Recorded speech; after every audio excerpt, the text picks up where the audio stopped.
In this video, I want to give my advice for people that play Hell Let Loose. And my advice, especially for the ones that like to fire the artillery guns like I do. I don't post any of the Hell Let Loose I play. I just think it would be super boring for people to watch. Because I like to just run the artillery, the big howitzers. And I think it'd be boring just to watch me fire like over 200 shells to watch. I'm sorry, but that's just what I think. I think it would be really boring to watch me do all that. And my advice is, I'm going to give you about 3 or 4 things or so.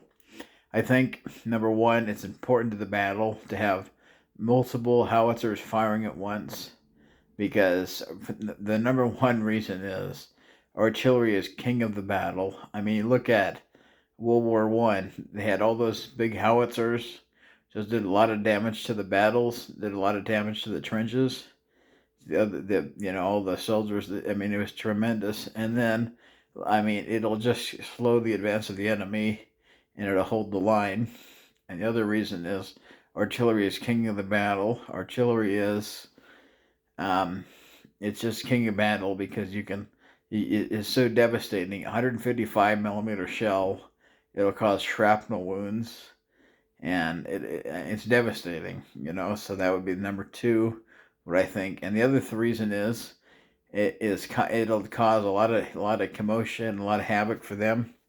And the other reason is it takes a lot of skill to be able to know how to dial it in for the range and everything, and know how to put a lot of fire down range. And other reason is it'll help you win and just annihilate the enemy.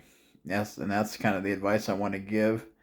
And you take that for what it's worth. And as far as if you wanted to know the American one and Hell Let Loose, the British, the Germans, or the Russians, as far as I'm concerned, the American one is the best because it's American made and it's 155 millimeter. And if you're asking yourself, should I use smoke shells all around the area and then fire the shells? No. Just absolutely fire as many artillery shells as you can at the area until your team captures it, is my advice. That's my advice, personally. And that's my advice for that. I've heard different YouTubers say, oh, well, it's better to have one firing fast than a whole bunch, one firing at a medium rate and having them all fire at once. Well, my advice is the thing about it is I don't talk on the headphones at all when I talk. I don't like rude people. So I would say just try to do your own thing and try to sit back and run the artillery yourself. If somebody else can jump on and load the shells, because you think about the big artillery they use in World War II, and they use like in Ukraine, they have a whole crew running it. They've got the forward observer calling in targets, and they've got like a loader, a gunner, a commander. So you're better off if you can spot targets, like say like the soldiers are advancing or at this position, hold your fire and don't fire because you could kill friendlies. And then I would say the other advice would be have as many howitzers firing as possible at the enemy. If you've seen the movie We Were Soldiers, when they were pinned down under the tree line, there's no way in heck those soldiers would say, oh, just have one firing slow. They would have got killed. The Vietnamese would have killed them.